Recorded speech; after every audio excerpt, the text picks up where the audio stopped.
ल हामी अब यहाँदेखि हिँडिसक्यौँ। हामी चौबार घुम्न जान लागेका छौँ अनि भाइसँग जान लागेको छु।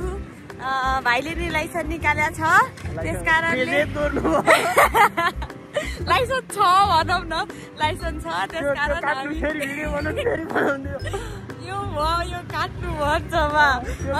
मेरो लागि त म सामान्य, म भर्खर लाइसेन्स निकाल्यो मान्छे, म नसक्ने मान्छे, अनि मलाई सबैले उस्तै उस्तै त हो जस्तो लाग्छ कि। अनि त्यही भएर भने ठिकै छ, ऊ अलि पर्फेक्ट मान्छे होस्, अनि त्यही भएर उसलाई चलाउन दिएछु। म सक्न त उसलाई पनि सक्थेँ चलाउन त, त्यही नि। अनि फेरि उसलाई दिएपछि अलि कन्फिडेन्टका साथ हिँड्न पाइन्छ भनेर उसले चलाउनु लागेको छ। हामी यसो किर्तिपुरको घर पनि भिजिट गर्छौँ, घुम्छौँ, अनि त्यसपछि के गर्छौँ। यतातिर त साह्रै चिसो रहेछ, हो घाम पनि लागेको छैन।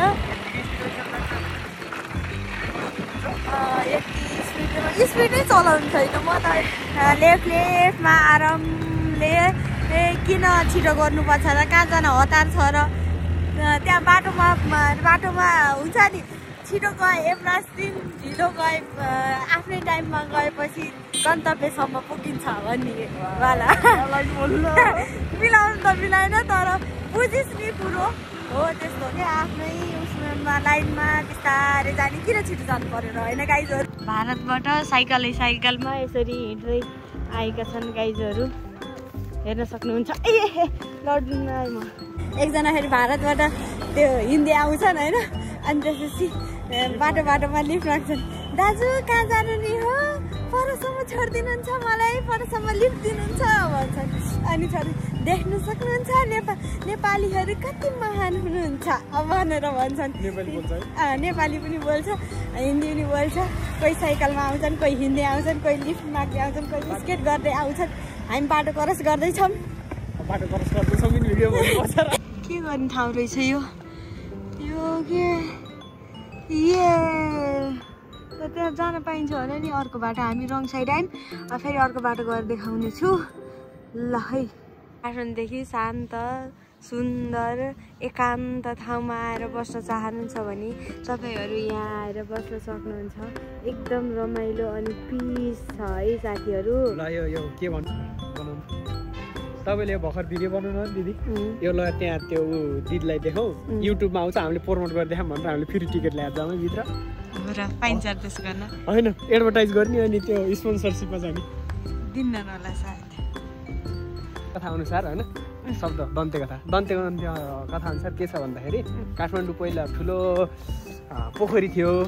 मन्जुश्रीले नै चोबारको डाँडो काटेर यहाँको पानी बाहिर बगाएर अनि काठमाडौँलाई रहन योग्य बनाएको भन्ने दन्ते कथा छ। तर साइन्टिफिकली के देखिन्छ भन्दाखेरि, मन्जुश्री अब यो के भन्छन् रे, पहिलाको मान्छेहरूले विज्ञानलाई त्यति नमान्ने, अब उनीहरूले के भन्छन् रे, त्यो एक्स्ट्रा अर्डिनरी कुराहरू भगवानहरू मान्ने, त्यो अनुसार दन्ते कथा यो बन्यो। तर वास्तवमा विज्ञान अनुसार के छ भन्दाखेरि, यो चोबारको डाँडोमा यो चुन जस्ता ढुङ्गाहरू जुन पानीमा पग्लिपऱ्यो, पानीसँग रियाक्सन गरेपछि त खिन्छन् नि, खिँदै जाँदाखेरि चोबारको डाँडो आफै खिँदै गएर पछि पानी सुक्दै गएपछि पोखरी हटेर काठमाडौँ भ्याली एकदम बस्न योग्य भएको भन्ने विज्ञानले भन्छ। अब दुइटै कुरामा अब तपाईँहरूले जुन कुरा मान्न सक्नुहुन्छ त्यो तपाईँको धारणा। ए भाइ यत्रो लामो भाषण दियो केटाले, भाषण होइन नि, यो डिस्क्राइब गर्यो, यस्तो डिस्क्राइब गर्यो। ल यो मन्जुश्री पार्क यो काठमाडौँ भ्यालीमा रहन योग्य कसरी भयो, के हो कसो हो, त्यो त बुझिसक्नु भयो होला। अरू पारी गएर भ्यू देखाउने छु, अरू त्यस्ता डिस्क्राइब गर्न त मलाई आउँदैन, उसैलाई डिस्क्राइब गर्न लगाइदिन्छु बाँकीको भिडियो। हस् ल, हेलो सेतो मुसा पाले थाहा पाउनुहुन्छ दिदी? मरे त्यो भने त्यो पछि भाग्या, अनि खेततिर लगाइदियो, पछि एकचोटि धान काट्दाखेरि खेतमा भेटेको थियो नि सेतो मुसा। फोटो खिच्ने मिल्ने भएर राम्रो देखाउनलाई केही अलिक छुट्टै खालको देखाउन त होला है। ढुङ्गामा पनि विभिन्न किसिमको कलर लगाएर रङ रोगन गरेर अब राम्रो ढुङ्गाहरूलाई पनि देख्न योग्य अलिक सुन्दर बनाइदिएको छ। उहाँ पिकनिक खाइरहेछन्, काले दाई भन्ने गीत आइरहेछ। यो गुम्बा हो यो गुम्बा एकछिन हामी काठमाडौँको भ्यू देखिन्छ ल अलि यो गुम्बा हो यो गुम्बामा हामी एकछिन जान्छौँ अनि एकछिन गएपछि त्यहाँभित्रको के कस्तो छ भनेर पनि देखाउने छु हेर्दै गर्नु होला गाइजहरु च्यानललाई सब्स्क्राइब गर्न नबिर्सिनु होला बेला बेलामा म त्यो त भनिराख्ने छु लाइक शेयर एन्ड सब्स्क्राइब तर हेरेपछि आफै बुझेर गर्नु होला कि यो केटीलाई लाइक एन्ड सब्स्क्राइब चाहिएको छ भनेर गरिदिइराख्नु होला कि मैले भनिराख्नुपर्छ त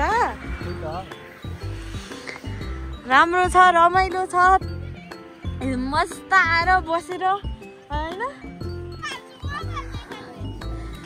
यही काठमाडौँ भ्यालीभित्रको नजिकै ठाउँको भिडियोहरू म ल्याइरहेको छु अपडेटहरू यस्तो पिकनिक आइराख्नु छ खाने बस्ने रमाइलो गर्ने नाच्ने गाउने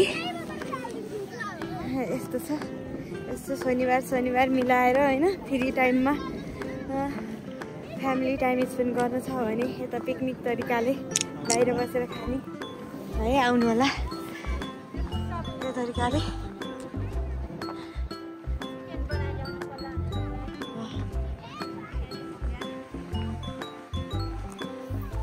एकदम राम्रो डाँडा रहेछ डाँडा कीर्तिपुरको डाँडो भनेर त्यहीलाई भन्छ होला देख्न सक्नुहुन्छ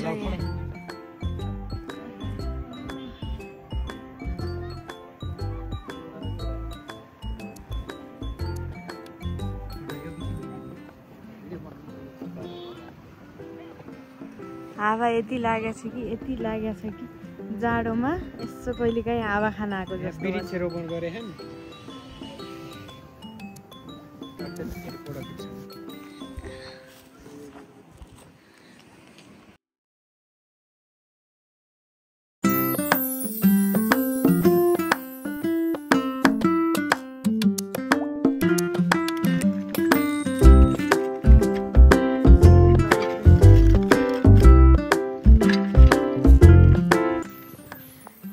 भित्र जान मिल्ने रहेनछ गाइजहरू भित्र जान नमिल्ने भएकाले हामी यही बाहिरबाट नै फर्किने भयौँ अनि त्यसपछि फाइनली मैले यहाँनिरबाट मैले आफ्नो घर भेटाएँ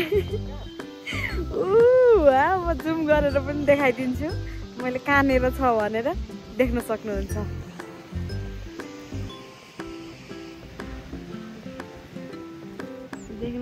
यहाँनिरबाट घर देखेको देख्नु हो यो घर हो प्रतीक्षाको घर दिपा दिदीको घर यो घर हो हाम्रो घर सुभाष अर्यालको घर हो यो लोकेसन महादेवको पिपलको बोट देख्न सक्नुहुन्छ जुम गरेर मैले देखाइदिइसकेको छु ल कीर्तिपुर हेर्नु कीर्तिपुर हेलो गाइज हामी यो भिडियो कन्टिन्यू गरिरहेकै छौँ होइन शर्मा दिदीले यहाँ चाउचाउ बनाउँदै हुनुहुन्छ तर दिदी तपाईँले त्यो भुरा बनाएर त्यो के बनाएर हाल्यो र तराएर लहरा खानु ठिक छ त्यो तापिसक्यो त्यसलाई पानी गर्नु नयाँ भने अहिले फुल्लिन्छ त्यो ओके अरू बन्दै गरेपछि कन्टिन्यू हुँदै जान्छ भिडियो कन्टिन्यू गर्दाखेरि उहाँले यसरी मासु फ्राई गर्दै हुनुहुन्छ पिरो चोचो पकाउनको लागि होइन त्यही नै कुरो बाँकी भिडियो बन्दै गर्छ प्याज काट्नु मलाई हेल्प गरिरहेछ मलाई यसो पिरो भएको थियो मलाई फेरि पिरो हुन्छ त्यही भएर काटिदिन्छु भनेर काटेर खायो प्याज यिनीहरू पनि उसैले काटेको अब फाइनल लुक्स देखाइदिन्छौँ कस्तो हुन्छ र कति मिठो हुन्छ भनेर टक्क लाएर चाउचाउ मोल्दै हुनुहुन्छ उहाँले पहिला त्यो चाउचाउ मात्रै मोल्नु रातो बनाउनु अनि बाँकी सबै त्यो इन्ग्रिडियन्ट्सहरू मिसाउने ल देख्न कति ठुलो खतरनाक इङ्ग्लिस शब्द बोलेँ मैले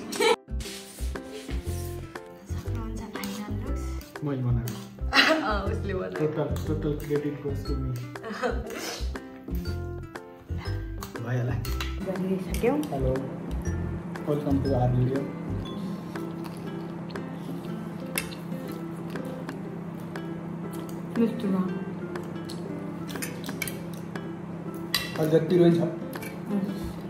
पिरो त अभियसली हुने नै भयो परेन त्यही माथि हरियो खुर्सानी डबल खुर्सानी पिरो भए पार्ने उपाय छ त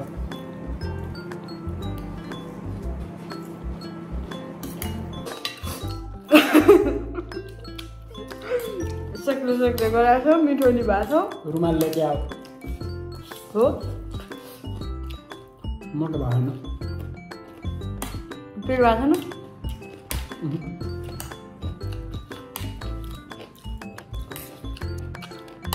मैले खान्छु चाहिँ एउटा बिरयानी त्यसै त्यो चन्नीको रौँ नै उ गर्ने गर्छ आफूहरू हालेर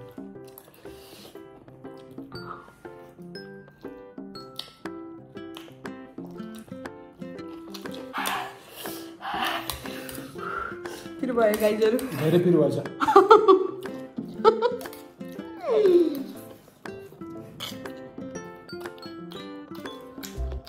अति लाग्यो तेरो पनि यति भन्छ कि खानु मन पनि लागेको छ